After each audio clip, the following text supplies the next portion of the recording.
payız və qış mövsümündə əksər insanların alıb ən çox istehlak etdiyi meyvələrdən biridir. Kimisi narın özünü, kimisi isə onun suyunu alıb içməyə daha çox üstünlük verir.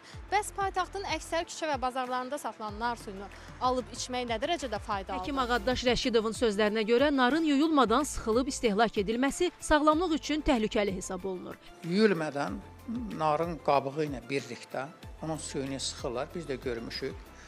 O narın üstündə nə qədər mikroblar var, nə qədər bakteriyalar var. Mədə-bağırsaq pozğunluqları, müxtəlif bakterioloji xəstəliklər, mədə-bağırsaq pozğunluğuna, disbakterioza və yaxud da enteritə, qastritə səbəb ola bilər və uzun müddət saxlanılır. Plastik qablarda saxlanılır. Bunu bir müddət qalandan sonra, bir neçə saatdan sonra artıq orada qıcqırma baş verir.